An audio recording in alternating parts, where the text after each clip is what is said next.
العلم هو النور الهادي والمفتاح لكل الخير من يرد الله به خيرا.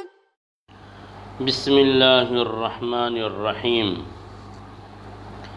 وَأَمَّا كَيْفِيَّةُ الْإِبْتِدَاءِ فَلَا بُدَّ فِيهِ مِنَ الْحَرَكَةِ فَإِنَّ الْإِبْتِدَاءَ بِالسَّاكِنِ مُتَعَذِّرٌ أَوْ مُتَعَسِّرٌ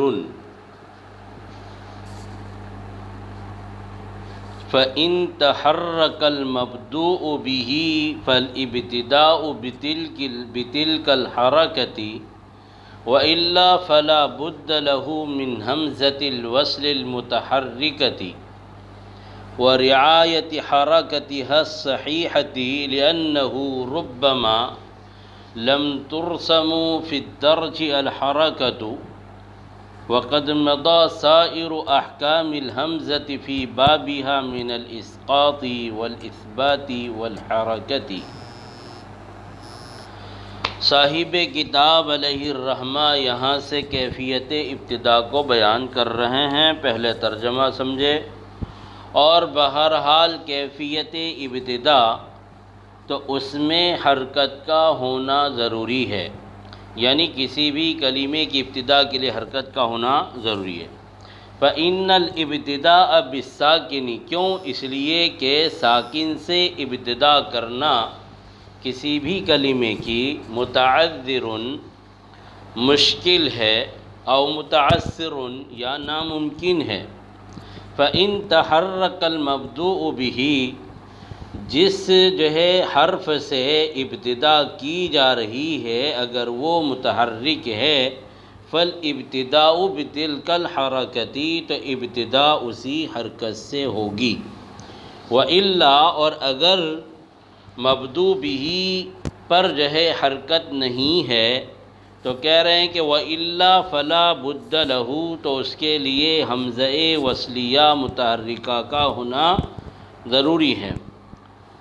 اور آگے بیان کیا کہ اس کی حرکت صحیحہ کی رعایت کرنا بھی ضروری ہے، اس لیے کہ لِأَنَّهُ رُبَّمَا لَمْ تُرْسَمُ فِي الدَّرْجِ الْحَرَكَةُ، اس لیے کہ کبھی درمیان میں حرف پر حرکت لکھی ہوئی نہیں ہوتی ہے، اور حمزہ کے تمام احکام اس کے باب میں گزر چکے ہیں کہ حمزہ کہاں ساقط ہوگا، والاثبات، اور حمزہ کہاں ثابت رہے گا، والحرکتی، اور حمزہ پر کب حرکت آئے گی.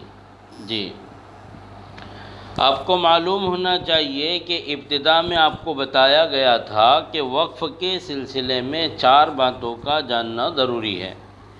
ایک ہوتا ہے محل وقف، ایک ہوتا ہے محل ابتدا، ایک ہوتا ہے کیفیت وقف، اور ایک ہوتا ہے کیفیت ابتدا.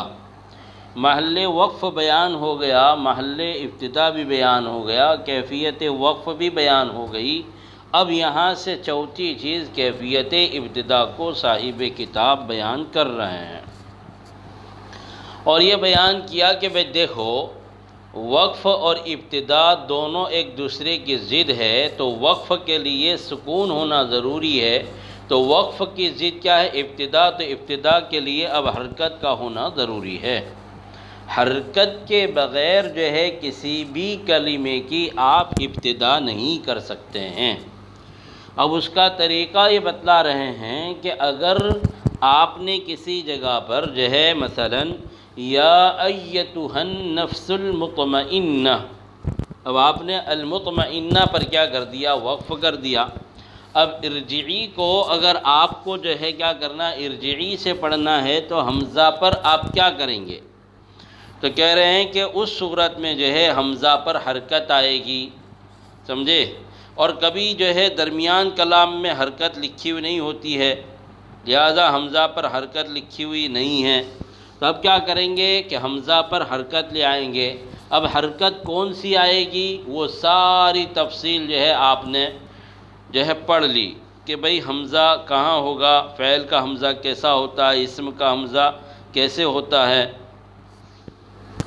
تو اور حمزہ کی کتنی قسمیں ہیں، حمزہ وصلیہ میں کون سے حمزہ کا کیا اعراب ہوتا ہے، یہ ساری تفصیل آپ نے حمزہ کے بیان میں پڑھ لی ہے۔ جی تو کہہ رہے ہیں کہ فل ابتدا اس لیے کہ ارجعی میں اگر را ساکن ہے تو را ساکن سے ابتدا نہیں ہو سکتی ہے، تو ظاہر سی بات ہے کہ اس کے لیے کیا لے آنا پڑے گا، ہمیں حمزہ وصلیہ لے آنا پڑے گا، اس لیے کہ ارجعی یہ رجع سے بنا ہے اور اصل مادہ را جیم عین ہے۔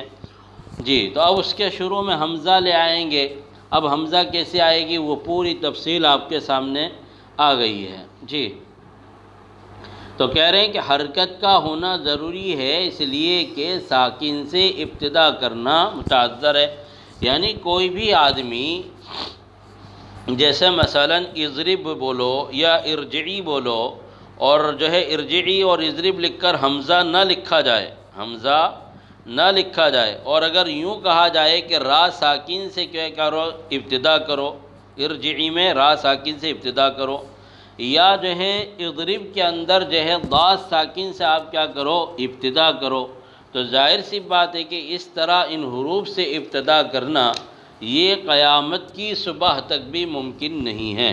کیوں؟ اس لیے کہ کسی بھی جو ہے کلمے کی ابتدا کے لیے حرکت کا ہونا ضروری ہے، اور سکون سے کبھی بھی ابتدا نہیں ہو سکتی، اس لیے لا محالہ کسی بھی کلمے سے ابتدا کرنے کے لیے حرکت کا ہونا ضروری ہے۔ اچھا اگر کہہ رہے ہیں کہ فَإِن تَحَرَّكَ الْمَبْدُوءُ بِهِ، اگر جس کلمے کے جس حرف سے ابتدا کی جا رہی ہے اگر وہ جو ہے پہلے سے متحرک ہے تو اسی حرکت سے کیا کریں گے، ہم ابتدا کریں گے، اسی کلمے سے ہم کیا کریں گے ابتدا کریں گے۔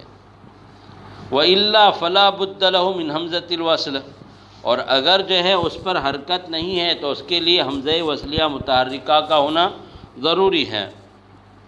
مثلا آپ نے پڑھا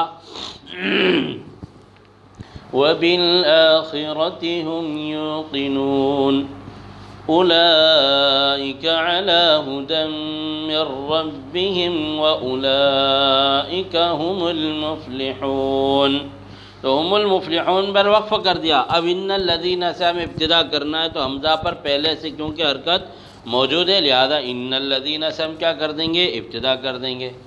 اسی طریقے سے جو ہے والذین یؤمنون بما انزل الیک وما انزل من قبلک، من قبلک پر وقف کر دیا، وبالآخرتی میں ہم کو کیا کرنا ہے ابتدا کرنا، تو وبالآخرتی میں واو پر حرکت پہلے سے موجود ہے لہذا واو پر پہلے سے حرکت موجود ہے تو اسی واو سے پہ جو حرکت ہے فتح کی اسی سے ہم کیا کر دیں گے ابتدا کر دیں گے۔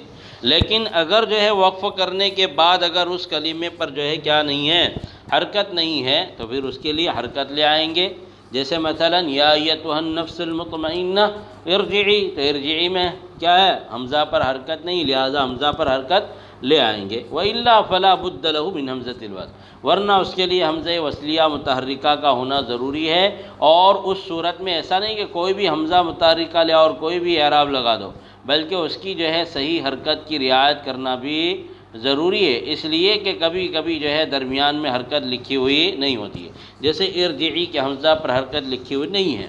اور اسی طریقے سے کہہ رہے ہیں کہ حمزہ کے تمام احکام اس کے باب میں گزر چکے ہیں کہ حمزہ کہاں ساقط ہوگا، اور حمزہ وصلیہ اور حمزہ قطعیہ کیا ان کی تعریفات ہے، ان کی جو ہے وجہ تسمیہ کیا ہے، حمزہ وصلیہ کو وصلیہ کیوں کہتے ہیں، یہ ساری چیزیں اور اس کے قاعدے اس کے مقام پر بیان ہو چکے ہیں۔ والاثبات، اور حمزہ کہاں ثابت رہے گا اور کہاں گر جائے گا، اور اگر حمزہ اگر ثابت رہتا ہے تو اس کے اوپر کون سی حرکت آئے گی، یہ سارے مسائل جو ہے اس کے وہاں مقام پر گزر چکے ہیں۔ جی آگے صاحب کتاب علیہ الرحمہ کہہ رہے ہیں کہ وَمَرْسُومُ الْخَطِّ قَدْ اجْمَعَ الْأُمَّةُ عَلَيْهِ أَلَّا يَجُوزَ مُخَالَفَتُهُ كِتَابَةً وَلَا قِرَاءَةً، والأصل في الوقف موافقة الرسم وفي الرسم موافقة اللفظ، وقد يخالفه في الحالين نحو فما آتاني الله من نمل بالإثبات بإثبات الياء وصلا، وعن حفص في الوقف الإثبات بالخلف أو في الوصل فقط كالتاء المربوطة في نحو الرحمة. وفي الرسم تأليفات كثيرة كالمقنع ولا قيل لكنه لا يبحث عنه ها هنا إلا ما له في الوقف أو الرواية حاجة. یہاں سے صاحب کتاب علیہ الرحمہ رسم الخط کو بیان کر رہے ہیں کہ رسم الخط جو ہے، پہلے ترجمہ دیکھ لیجئے، اور رسم الخط تحقیق کے امت نے اس پر اجماع کیا ہے کہ اس کی یعنی رسم الخط کی مخالفت جائز نہیں ہے، کتابتاً ولا قراءتاً، نہ لکھنے میں اور نہ ہی جو ہے پڑھنے میں. والاصل فی الوقف موافقت الرسم، اور کہہ رہے ہیں کہ وقف میں اصل کیا ہے؟ رسم کی موافقت ہے، کہ جس طریقے سے جو ہے لکھا گیا ہے اسی کے موافق کیا کیا جائے گا، وقف کیا جائے گا. وفی الرسم موافقت الرسم، اور رسم میں اصل کیا ہے؟ تو کہہ رہے کہ لفظ کی یعنی تلفظ کی موافقت ہے. وقد یخالفہ، اور کبھی کبھی یعنی تلفظ کے مخالف، یعنی پڑھا کچھ اور جاتا ہے، لکھا کچھ اور جاتا ہے، دونوں حالتوں میں. جیسے کہ فما آتانی اللہ سورہ نمل میں ہے، اس بات یا کے ساتھ ہے وصل کی صورت میں، اور امام حفص رحمۃ اللہ علیہ کے نزدیک حالت وقف میں فما آتانی اللہ میں اس بات یا بالخلف ہے. بالخلف کیا ہے ابھی آپ کو بتاتے ہیں. او فی الوصل فقط، یا یہ کہ جو ہے صرف وصل میں کیا ہو؟ مخالفت رسم ہو، جیسے کہ تائے مربوطہ ہے، جیسے کہ الرحمہ میں.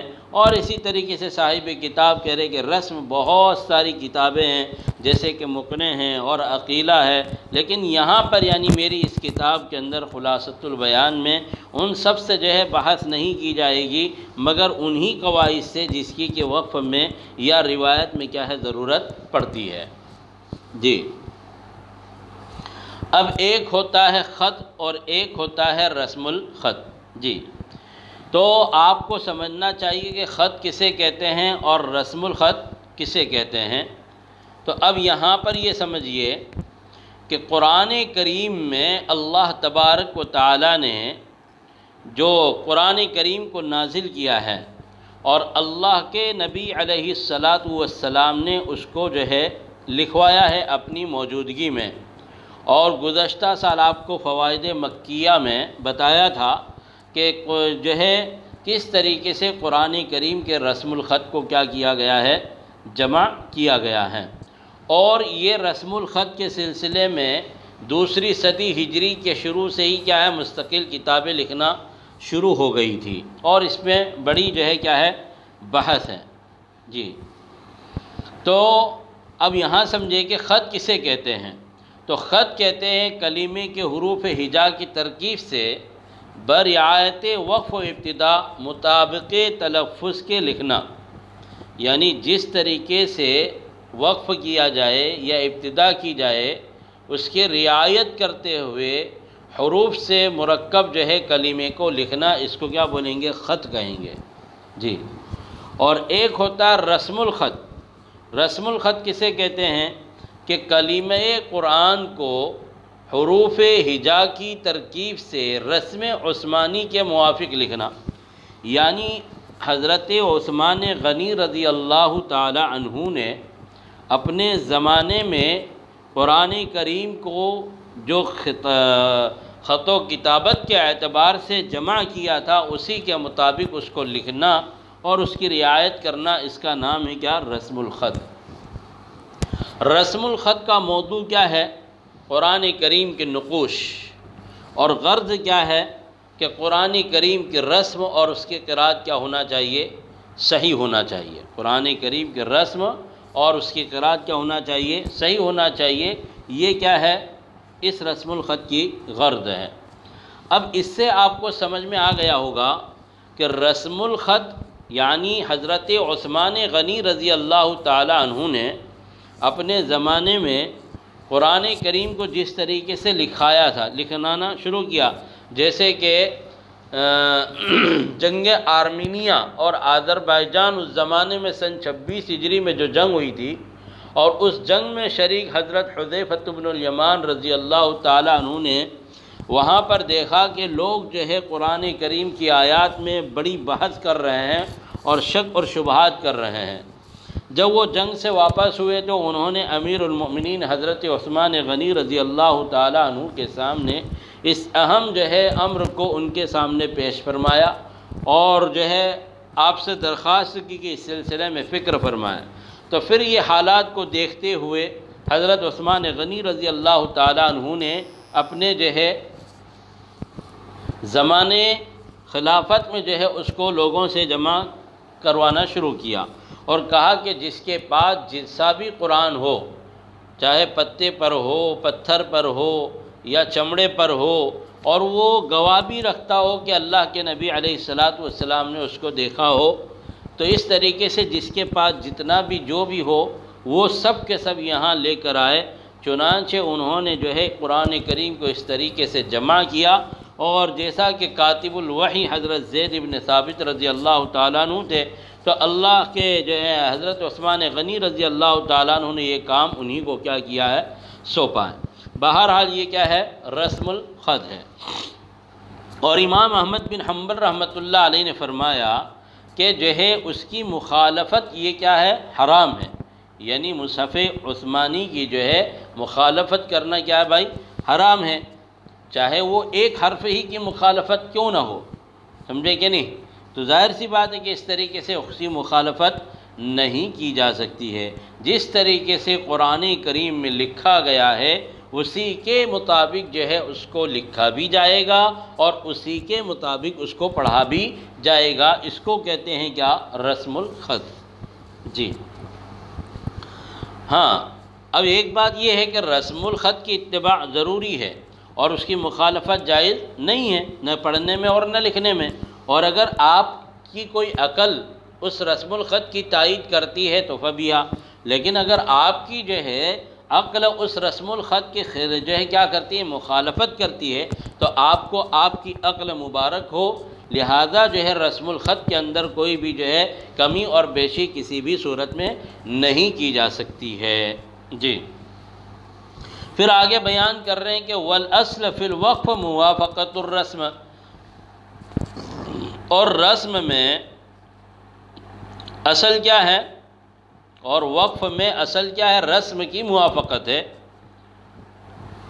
یعنی جس طریقے سے قرآن کریم لکھا گیا ہے اسی کے مطابق اس کو کیا کیا جائے، وقف کیا جائے۔ جیسے تنوین منصوبی ہوتی ہے تو ہم الف سے وقف کرتے ہیں، اس لیے کہ تنوین منصوبی وہاں لکھی ہوئی ہے۔ گول تا پر ہم کیا کرتے، رحمتن میں رحمہ، جنتن میں جنہ پر کیا کرتے، وقف کرتے، اس لیے کہ تا کس کی شکل میں، ہا کی شکل میں ہے۔ تو گویا کہ جو ہے وقف میں اصل کیا ہے، رسم کی موافقت، یعنی جس طریقے سے لکھا گیا اس کے موافق کیا کیا جائے، وقف کیا جائے۔ جیسے مثلا انا جو واحد جو ہے متکلم کی ضمیر ہے اس میں الف لکھا ہوا ہے، اگرچہ وصلاً نہیں پڑھا جاتا لیکن وقف میں اس کو الف کے ساتھ پڑھا جاتا ہے، کیوں؟ اس لیے کہ رسم میں الف موجود ہے۔ اچھا اس کے کیا کہہ رہے کہ وفر رسم موافقت لفظ، اور رسم میں اصل کیا ہوتا ہے، لفظ یعنی تلفظ کی موافقت ہوتی ہے، یعنی جس کلمے کو جس طریقے سے پڑھا جا رہا ہے، جس طریقے سے اس کا تلفظ کیا جا رہا ہے اس کے موافق اس کو لکھنا، یہ اصل کیا ہے، رسم میں ہے۔ وقد یخالفہ، اور کبھی کبھی تلفظ کے مخالف ہوتی ہے، کون؟ رسم الخط، یعنی لکھا پڑھا کچھ اور جا رہا ہے اور لکھا کچھ اور جاتا ہے، دونوں حالتوں میں، جیسے کہ فما آتانی اللہ سورہ نمل میں ہے، یا کہ اس بات کے ساتھ وصلاً، اور امام حفص رحمۃ اللہ علیہ کے نزدیک وقف میں اس بات ہے بالخلف، یعنی اس بات یا بھی، یعنی فما آتان ایسے بھی پڑھ سکتے ہیں اور فما آتانی ایسے بھی پڑھا جا سکتا ہے۔ جی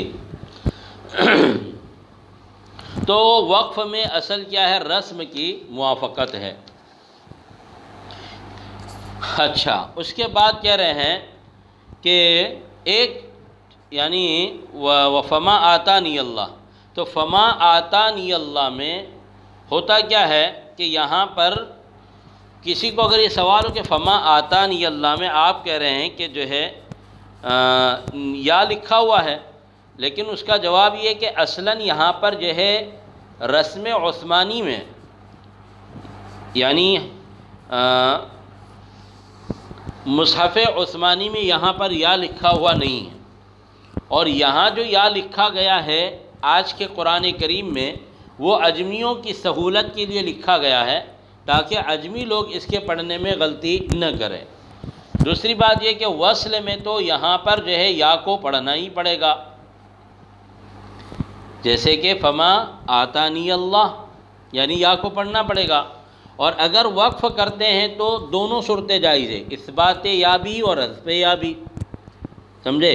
اثبات یا جیسے فما آتانی ایسے، اور اسی طریقے سے حذف یا جیسے فما آتان، اس طریقے سے پڑھنا، یہ دونوں صورتیں کیا جائز ہے۔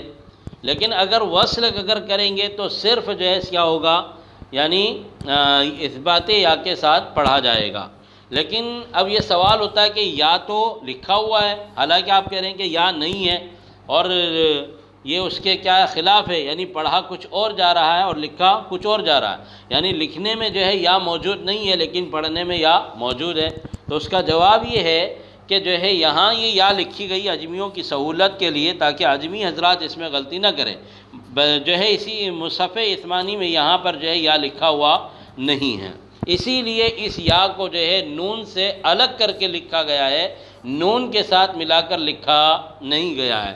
اور اسی وجہ سے جو ہے یہ یا کا جو کتابت کا وہ ہے، یعنی وہ پتلی تحریر میں لکھی ہوئی تاکہ اس کا پتہ چل جائے کہ یہ قرآن کریم سے الگ ہے، قرآن کریم سے ملا ہوا نہیں ہے۔ جی، تو فما آتانی اللہ، تو صاحب کتاب وہی بتانا چاہ رہے ہیں کہ کبھی ایک تو کیا ہے اصول اور قاعدہ بیان کیا ہے کہ بھئی رسم میں، وقف میں اصل کیا ہوتا ہے، رسم ہوتا ہے، اور رسم میں اصل کیا ہوتا ہے، تلفظ کی موافقت ہوتی ہے۔ لیکن کبھی کبھی ایسا بھی ہوتا ہے کہ پڑھا کچھ اور جاتا ہے، لکھا کچھ اور جاتا ہے، دونوں حالتوں میں، اور حالین سے مراد یہاں پر کیا ہے، وصل اور وقف دونوں ہیں۔ اور وہ کیسے کہ فما آتانی اللہ، فما آتانی اللہ، یعنی دونوں حالتوں سے مطلب کیا کہ وصل میں بھی یہاں پر جو ہے یا کو پڑھا جاتا ہے، اور اسی طریقے سے جو ہے وقف میں بھی جو ہے ایک قول کے مطابق یعنی جو خلف ہے اس میں جو ہے یا کو پڑھا جا رہا ہے اثبات یا کے ساتھ وصلاً۔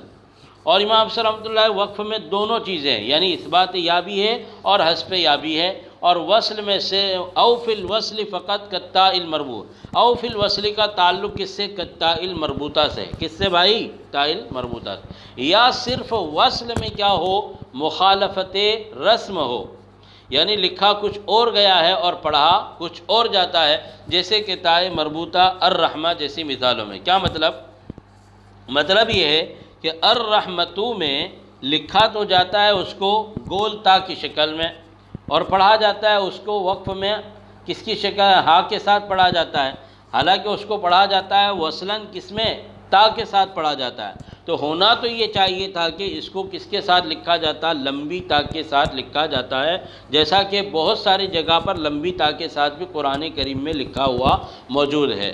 تو کہہ رہے ہیں کہ تاء مربوطہ یعنی گول تا جو کہ ہا کی شکل میں ہوتی ہے، او فی الوصل فقط، یعنی صرف وصل میں کیا ہوتا ہے، مخالفت جو ہے تلفظ، مخالفت رسم کے ساتھ، یعنی لکھا جاتا ہے اس کو ہا کے ساتھ لیکن پڑھا جاتا ہے جو ہے کس میں، وصل میں تا کے ساتھ پڑھا جاتا ہے۔